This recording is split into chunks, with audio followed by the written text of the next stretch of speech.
అది అతనికి నా నమస్కారము. సదా భోగభాజాం సుదూరే విభాంతం, సదా యోగభాజాం అదూరే విభాంతం, చిదానందకందం సదా రాఘవేశం విదేహాత్మజా ఆనందరూపం ప్రపద్యే. అన్ని చూడండి, పదాలన్నీ ఎంత దగ్గరగా ఉన్నట్లుగా ఉన్నాయో. సదా భోగభాజాం సుదూరే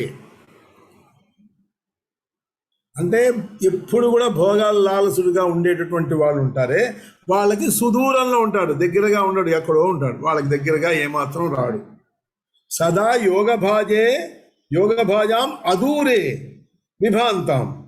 ఇక్కడ సదా యోగభాజం, యోగంలో ఉన్నటువంటి వాళ్ళకి, యోగము శాస్త్రాలు అధ్యయనం చేసేటటువంటి వాళ్ళకి అత్యంత సమీపంలో ఉండి విభాంతం ప్రకాశించేటటువంటి వాడు. చిదానందకందం, ఆనందకందం చెప్పాం కదా. సదా రాఘవేశం విదేహాత్మజకి ఆ సీతాదేవికి ఆనంద రూపం కలిగించేటటువంటి వాడు. అట్లాంటి ఆయన్ని నేను ప్రపద్యే శరణు కోరుతాను. మహాయోగ మాయా విశేషానుయుక్తో విభాసీష లీలానరాకార వృత్తి, త్వదానంద లీలా కథా పూర్ణ కర్ణా సదానంద రూపా భవంతి లోకే. నువ్వు ఓ స్వామి యోగమాయ యొక్క గుణాలన్నిట్లో నువ్వే కదా సృష్టించావు ఈ యోగమాయని. దీనికి ఇచ్చినటువంటి గుణాలన్నిటితోటి నువ్వే ఉన్నావు. అలాంటి నీవు ఈ నరరూపంలో నువ్వు లీలా ప్రదర్శన చేస్తూ ప్రకాశిస్తున్నావు. నీ యొక్క ఆనందమయమైనటువంటి ఈ కథలు, ఇప్పుడు రాముడి కథ మనం వింటున్నామండి, వింటుంటే మనకి ఎంతో ఆనందం కలుగుతున్నది కదా. లేకపోతే ఇక్కడ ఎందుకు కూర్చుంటాం, గంట సేపు ఎందుకు వింటాం, ఎంతో ఆనందమైంది అది. ఆ కథ, అలాంటి కథలు నిండినటువంటి చెవులు ఉన్నాయే, ఆనంద లీలా కథాపూర్ణ కర్ణా, అవి చెవులు కలిగినటువంటి వాడు ఏమవుతాడు, ఇహలోకంలోనే సదానంద రూప భవంతి ఇహలోకంలోనే ఈ సదానంద రూపాన్ని మనం దర్శించుకుంటాము అని చెప్తున్నాడు. అహం మానపానాభిమత్త ప్రమత్తో న వేదాఖిలేశ అభిమానాభిమాన. ఇక్కడ కవిత్వంలో ఉన్నటువంటి కవి యొక్క ఆ అక్షరం పొందిక కూడా అద్భుతంగా కనిపిస్తుంటుంది. అహం మానపానాభిమత్త ఇదంతా ఎవరు చెప్తున్నారు? ఇంద్రుడు చెప్తున్నాడు. అహం మానపానాభిమత్త ప్రమత్తో న వేదాఖిలేశ అభిమానాభిమాన. అంటే ఏంటి? నేను ఇన్నాళ్ళు మానం అంటే ఎవరైనా నన్ను సన్మానం చేస్తే ఇంద్రుడికి పూజ చేస్తున్నారా అనగానే ఆహా నాకు పూజ చేస్తున్నారని నాకు ఒళ్ళు పొంగుతున్నదనమాట. పానాభిమత్త, నేను మధువులు తర్వాత అమృతం ఇలాంటివి దీంతో బాగా పానం చేసి పాన అభిమత్తతో ప్రమత్తున్నయ్యాను. అంటే అజాగ్రత్త, జాగరూకత లేనివాడిని ప్రమత్తుడు అంటారు. అందుకనే అప్రమత్తుడు అంటారు, జాగ్రత్తగా ఉండవయ్యా అని. అప్రమత్తత అంటే జాగ్రత్తగా ఉండటం, ప్రమత్తత అంటే జాగ్రత్తగా ఉండకపోవడం. ఇది న వేదాఖిలేశ అభిమానాభిమాన. నేను ఇంద్రుడిని కదా, 3 లోకాలకి నేను అధిపతిని కదా. ఆ అహంభావం, నేనే అఖిలేశుణ్ణి అనేటువంటి ఆ దురభిమానంతో ఎవరిని నేను లెక్క పెట్టలేదు. ఇప్పుడు నా కళ్ళు తెరుచుకున్నాయి. ఇదానీం భవత్పాద పద్మ ప్రసాదాత్. ఇప్పుడు నీ కాళ్ళ ఎదురుగుండా నీ కాళ్ళు ఎప్పుడైతే కనబడుతున్నాయో పాదపద్మాలు, త్రిలోకాధిపత్యాభిమానో వినష్ట. ఈ త్రిలోక అభిమానం అనేటువంటిది, ఈ ఆధిపత్యం అనేది ఉన్నదే, నాకు ఈ అభిమానం ఉన్నదే, ఈ గర్వము సర్వము కర్వమైనది. కర్వం అంటే నశించిపోవడం. ఈ గర్వము సర్వము కర్వమైనది. నేను ఇప్పటిదాకా నేను మహా గొప్పవాడిని, నేను త్రిలోకాధిపతిని అని అనుకునేటువంటి గర్వం కాస్త పోయి. రత్నకేయూరహారాభిరామం. ఓ రత్నకేయూర హారాలు ఇవన్నిటి కలిగినటువంటి వాడా, ధరాభారభూత అసురానీక దావం. ఇందాక చెప్పినట్లే ఈ ధరాని, ఈ భూమికి ఎంతో భారం కలిగినటువంటి ఈ అసురులు ఉన్నారే, వీళ్ళందరికీ దావము దహించినటువంటి వాడా, శరచంద్రవక్త్రం లసత్ పద్మనేత్రం దురావార పారం భజే రాఘవేశం. శరత్చంద్ర, ఆ చంద్రుడు మామూలు చంద్రుడు, శరత్కాలంలో ప్రకాశించేటటువంటి చంద్రుడు ఎంత చల్లగా హాయిగా ఉంటాడో, ఎంత మనసుకి ఆహ్లాదం కలిగిస్తాడో, అట్లాంటి ఆ చంద్రుడి యొక్క ముఖం నువ్వు కలిగినటువంటి వాడివి. లసత్ పద్మనేత్రం, వికసించినటువంటి మంచి పద్మాలు ఉన్నాయి, వాటి యొక్క కళలాగా ఆ నీ నేత్రాలు ఉన్నాయన్నమాట. దురావార పారం అంటే మహామాయ, చాలా కష్టమైనటువంటి, అంటే దాటడం కష్టమైనటువంటి ఒక సముద్రం ఉందనుకోండి, దాన్ని కూడా దాటగలిగినటువంటి వాడా. అంటే ఈ మాయా సముద్రం ఉందే, ఈ మాయా సముద్రానికి అతీతమైనటువంటి వాడా. భజే రాఘవేశం. సురాధీశ నీలాభ్ర నీలాంగ కాంతిం విరాధాది రక్షోవధాల్లోక శాంతిం కిరీటాది శోభం పురారాతి లాభం భజే రామచంద్రం రఘూణాం అధీశం. ఇవన్నీ చెప్పినట్లే మనది మళ్ళీ అనిపిస్తుంటుంది. ఓ సురాధీశుడువే నీవు, తర్వాత నీలాభ్ర నీలాంగ కాంతి, నీ యొక్క శరీరం అంతా ఆ నీలాకాశం ఉందే, ఆ ఆకాశపు నీలపు రంగుతో కాంతితో నువ్వు ప్రకాశిస్తున్నావు. విరాధాది రాక్షసుల్ని నువ్వు చంపేసినటువంటి వాడు, లోకశాంతి కలిగించినటువంటి వాడివి, కిరీటముతోటి శోభిస్తున్నటువంటి వాడివి. పురారాతి లాభం, పురారాతి అంటే ఎవరు? శంకరుడు. పురాసురుడు, పురము త్రిపురారి శంకరుడు. ఆయనకి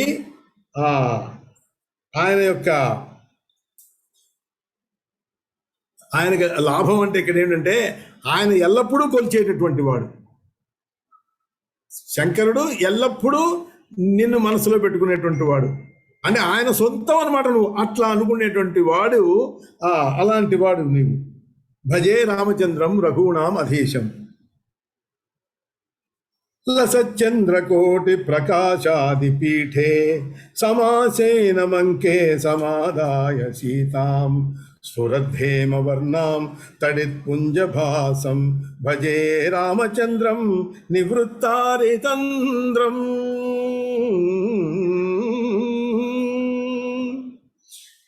లసత్ చంద్ర కోటి ప్రకాశాది పీఠే, అసలు ఆ బంగారు, ఆ సీతాదేవి పచ్చడి బంగారం అయినటువంటి రంగుతో ఉంటుంట. అలాంటి ఆవిడ మెరుస్తున్నటువంటి కాంతి కలిగినటువంటి ఆవిడ్ని నువ్వు యొక్క అంకపీఠం మీద నువ్వు కూర్చోబెట్టుకుని, కోటి చంద్రుల కాంతితోటి వెలిగేటటువంటి సింహాసనం, అన్ని కాంతితోటి ఉన్నవే, ఆ సింహాసనం మీద ఆసీనుడు అయినటువంటి నీవు ఆ రామచంద్రుడికి నేను నమస్కరిస్తున్నాను. నివృత్తార్తి సంద్రం అంటే, నివృత్త అంటే తొలగింపబడిన, ఆర్తి దుఃఖము, సంద్రం అంటే ఇలాంటి ఆలస్యం లేనటువంటి వాడైనటువంటి రామచంద్రుడికి నేను నమస్కరిస్తున్నాను. తతః ప్రోవాచ భగవాన్ భవాన్యా సహితో భవః రామం కమలపత్రాక్షం విమానస్థో నభస్థలే. ఇప్పుడు ఇలా ఈయన చెప్తున్నప్పుడు భవానీ సహితంగా ఆ ఆకాశంలో శంకరుడు అలా నిలిచి ఉన్నాడు. ఆయన ఆ ఆకాశంలో ఉన్నటువంటి విమానంలో ఉండి ఆయన కమలపత్రాక్షుడైనటువంటి ఈ రామచంద్రుడితో ఇలా అంటున్నాడు.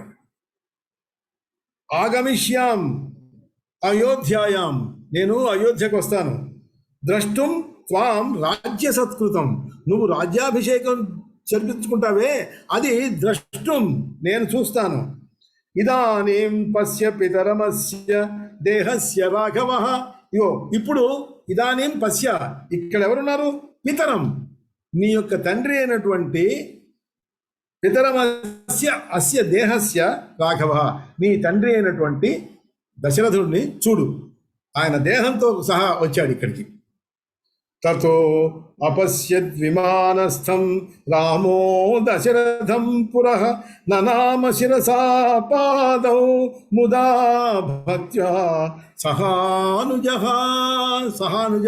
తన తమ్ముడితో సహా ఆయన ఆ విమానంలో ఉన్నటువంటి దశరథుడిని చూసి ఆ శిరస్సు వంచి ఆయన యొక్క పాదాలకి నమస్కారం చేశాడు దశరథుడికి. ఆలింగ్యమూర్ధ్వవఘ్రాయ రామం దశరథో అబ్రవీత్ తారితో అస్మిత్వయా వత్స సంసారా దుఃఖ సాగరాత్.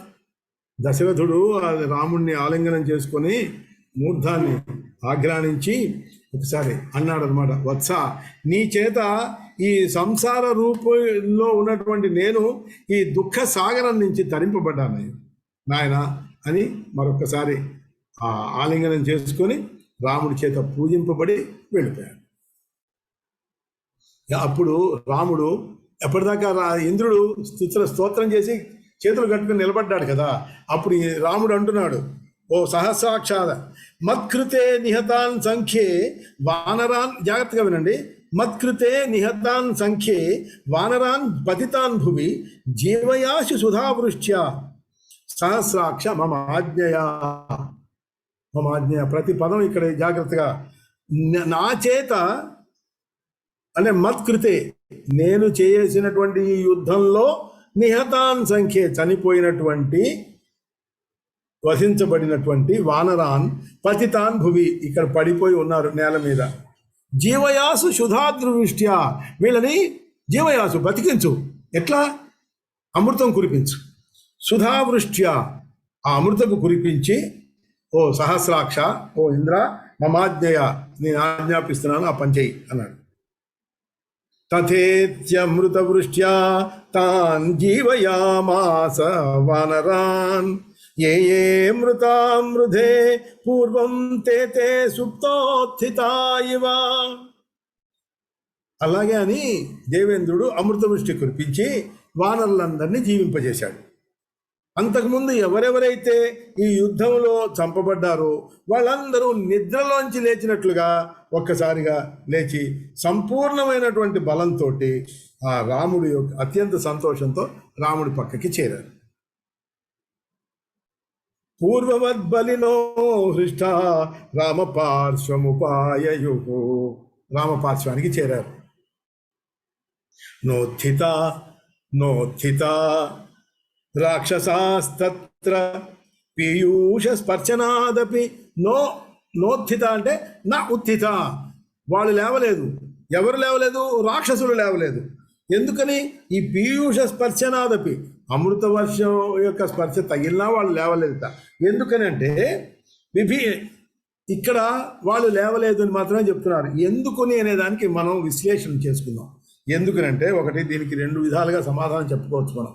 ఏమిటంటే ఆయన ఏమన్నాడు, మత్కృతే నిహతాన్ సంఖ్యే వానరాన్ పతితాన్ భూమి, వానరుల్ని బతికించు అన్నాడు. రాక్షసుల్ని బతికించమలేదు కదా, కాబట్టి రాక్షసుల్ని బతికించలేదు.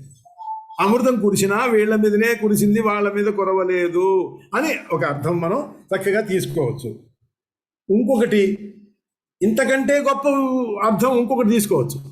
రామబాణం చేత వధింపబడినటువంటి రాక్షసులు ఉన్నారే, వాళ్ళు ముక్తులైపోయారు. ఇక వాళ్ళు బతకడానికి ఎలా వస్తారు? వాళ్ళ శరీరాలే ఇక్కడ ఉన్నాయి. వాళ్ళు రాముడి చేత సంహరింపబడిన వాళ్ళు ముక్తి చెందారు, మోక్షం చెందారు. వాళ్ళు ఇంకా అక్కడ వైకుంఠ పదానికి చేరిపోయారు. కాబట్టి ఇంకా వాళ్ళు తిరిగి వచ్చే ప్రశ్న లేదు. కాబట్టి రాక్షసులు అలా కూడా లేవలేదు. ఇలా రెండు విధాలుగా మనం దీనికి సమాధానం చెప్పుకోవచ్చు.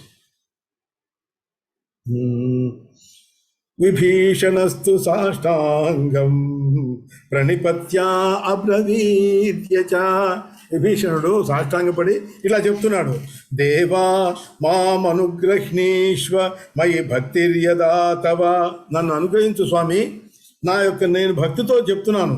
నీవు మంగళ స్నానం అద్యత్వం కురు సీతా సమన్విత. సీతాదేవితోటి నువ్వు మంగళ స్నానం చేసి అలంకృత్య సహభ్రాత శ్వో గమిష్యామహే వయం.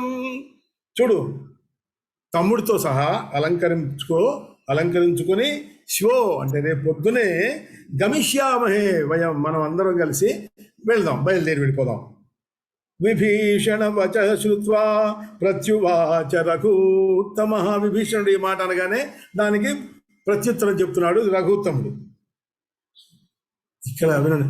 సుకుమారో అతిభక్తో మే భరతో మామవేక్షతే జటావల్కలధారి సశబ్ద బ్రహ్మ సమాహిత. సుకుమారుడు అతిభక్తుడు నాకు అయినటువంటి భరతుడు మామవేక్షతే నా కోసం ఎదురు చూస్తున్నాడయ్యా. జటావల్కలధారి అయి శబ్ద బ్రహ్మ సమాసిత అంటే శబ్ద బ్రహ్మం అంటే ప్రణవం. ఆ ప్రణవం ఎవరి రూపం? సాక్షాత్తు శ్రీరాముడి యొక్క రూపమే. ఆ శ్రీరాముడి యొక్క రూపాన్ని ఉపాసిస్తూ ఆయన ఉన్నాడు కాబట్టి ఆలస్యం చేయడానికి వీలేదు. కథం తేన వినా స్నానం అలంకారాధికం మమ. ఇవి తెలిసినప్పుడు నేను తేన వినా, వాడు అలా ఉన్నప్పుడు, నా తమ్ముడు అలా ఉన్నప్పుడు నేను ఎలా స్నానాలు చేసి ఎలా అలంకారాధికాలు నేను చేసుకుంటాను? తప్పు కదా. అత సుగ్రీవ ముఖ్యాం స్వం పూజయాసు విశేషత. కాబట్టి నువ్వు నన్ను గౌరవించడం బదులు సుగ్రీవుడు ఇట్లాంటి వాళ్ళు ఉన్నారే వీళ్ళందరినీ పూజించు. నువ్వు నన్ను పూజించినట్లే నేను అనుకుంటాను. పూజితేషు కపీంద్రేషు పూజితో అహం న సంశయ. నేను అట్లా అనుకోను, నువ్వు తప్పనిసరిగా నన్ను పూజించినట్లే నేను భావిస్తాను. ఇత్యుక్తో రాఘవేణాసు స్వర్ణ రత్నాంబరాణిచ. అలా చెప్పిన తర్వాత సరే అని ఆ స్వర్ణ బంగారపు రత్నాలతో కలిగినటువంటి అవన్నిటినితో నవర్ష రాక్షస శ్రేష్ఠో యథాకామం యథారుచి తతస్తాన్ పూజితాన్ దృష్ట్వా రామో రత్నైశ్చ యోధపాన్. అట్లా ఏ వానరులకి ఏ కావాలనుకున్నారో ఏమేమి కోరుకున్నారో వాళ్ళ అభిరుచుల్ని బట్టి విభీషణుడు పుష్కలంగా వాళ్ళకి ఇచ్చాడు. అలా సేనాపతులందరినీ రత్నాలతో పూజింపబడటం చూసి ఈ రఘురాముడు ఎంతో సంతోషించి ఈ హరీశ్వర అంటున్నాం, అభినంద్య యథాన్యాయం విససర్జ హరీశ్వరాం. హరీశ్వరులు అంటే కపినాయకులు, వీళ్ళందరినీ చక్కగా అభినందించి ఇంకా మీరు వెళ్ళిరండి అని వీడ్కొల్పాడు. ఇట్లా వీడ్కొలుపుతుంటే ఈ సమయంలో విభీషణ సమానీతం పుష్పకం సూర్యవర్చసం. సూర్యకాంతితో ప్రకాశించేటటువంటి పుష్పక విమానం విభీషణుడు కబురు పెట్టగానే వచ్చేసింది. ఆరురోహతతో రామస్తద్విమానం అనుత్తమం అంకే నిధాయ వైదేహీం లజ్జమానాం యశస్వినీం.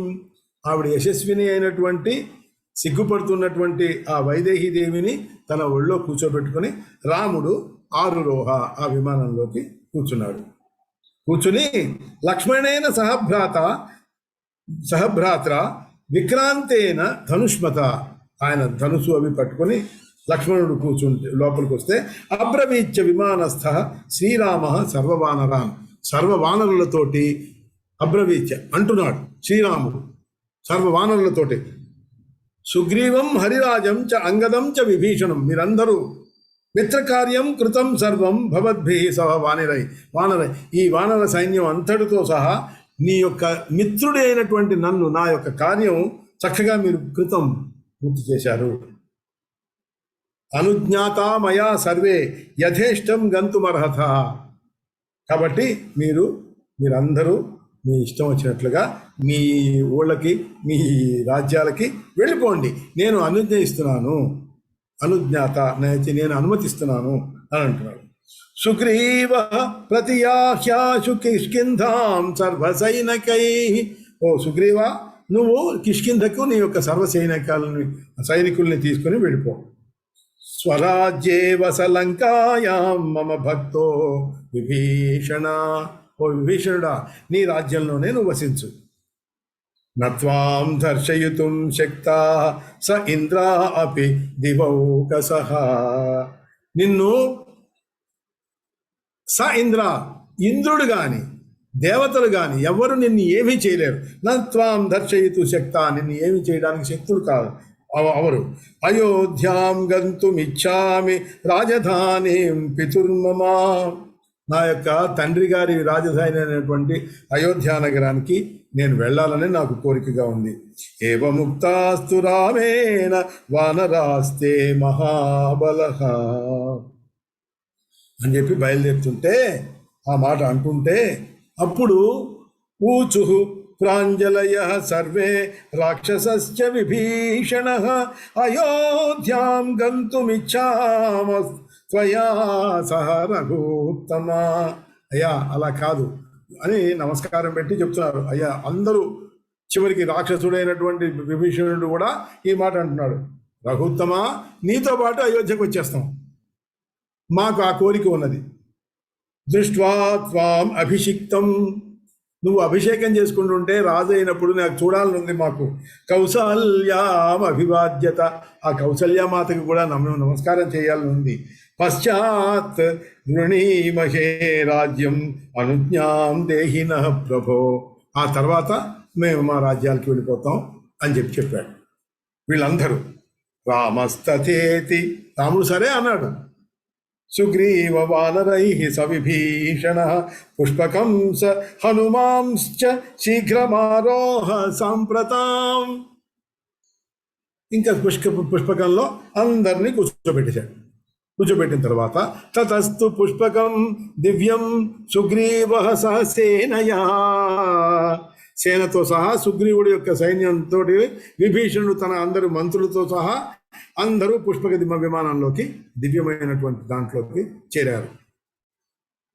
తేష్వారూఢేషు సర్వేషు కౌబేరం పరమాసనం, కుబేరుడి యొక్క పరమ అద్భుతమైనటువంటి ఆసనం ఉందే పుష్పక విమానం. ఇది దీంట్లోకి వీళ్ళందరూ లేవగా పడుకోగా దీని అందరూ అధిరోహించగానే రాముడి యొక్క ఆజ్ఞతోటి అందరికీ సరిపోయేటట్లుగా ఆ విశాలమైనటువంటి దానిగా అయిపోయిందిట ఆ పుష్పక విమానం. అప్పుడు రాఘవుడి యొక్క ఆజ్ఞ పొంది రాఘవేణాం అభ్యనుజ్ఞాతం ఉత్పపాత విహాయస, ఆకాశంలోకి ఆ విహాయస ఎగిరింది. బభౌ తేన విమానేన హంసయుక్తేన భాస్వత, హంసలతో ఆ దాని యొక్క ఆ పుష్పక విమానం హంసలతోటి ఎగురుతున్నట్లుగా ఉన్నది. ప్రహృష్టశ్చ తదా రామః చతుర్ముఖ ఇవాపరః, ఆ హంసలతో కూడి ఉన్నటువంటి ఆ ప్రకాశించేటటువంటి బభౌతేన, దాంట్లో ఆ భాస్వత ప్రకాశిస్తున్నటువంటి ఆ విమానంలో రాముడు అపర చతుర్ముఖుడు లాగా కనిపిస్తున్నట్టు. తతో బభౌ భాస్కర బింబతుల్యం కుబేరయానం తపసా అనులబ్ధం, సీతా సమేతు రామేణ శోభాం నితరాం ప్రపేదే సీతా సమేతేన సహానుజేన. తమ్ముడితో పాటు సీతతో పాటు సీతా సమేతుడై ఈయన గురించి ఈయన ఉండగా వెలిగిపోతున్నటువంటి శ్రీరాముడి యొక్క సౌందర్యము చేత ఈ పుష్పకం అది ఎలాంటిది, అది భాస్కర బింబతుల్యం, సూర్యబింబంతో సమానంగా వెలిగిపోతున్నటువంటి ఈ పుష్పక విమానం ఇంకా అందం పొందిందిట. అసలే అంత గొప్పగా ఉన్నటువంటి పుష్పక విమానం ఈ శ్రీరాముడు, సీతాదేవి, లక్ష్మణుడు అక్కడ దాంట్లో ఉండగానే వీళ్ళ యొక్క కాంతితోటి ఇంకా వెలిగిపోయింది. ఇంకా ఈ 13వ సర్గ ఇవాళ పూర్తయింది. రేపు మనం 14వ సర్గలోకి వెళదాం. శుభం భూయాత్. నేను చెప్పుకుందాం, తర్వాత మీకు ఎవరికైనా ఏదైనా ఉంటే అడగండి. శ్రీరాధే జయ. న్యాసము అంటే ఏంటన్నయ్య? న్యాసము అంటే ఉంచడం అంటే నీ దగ్గర నేను ఉంచాను, మీ ఇంట్లో ఉంచాను, నేను ఈ వస్తువు నాదే, నీ దగ్గర అలా ఉంచాను, నువ్వు న్యాసంగా ఉంచుకున్నావు, నేను అడగగానే నువ్వు మళ్ళీ తిరిగి ఇచ్చేస్తావు మళ్ళీ, అది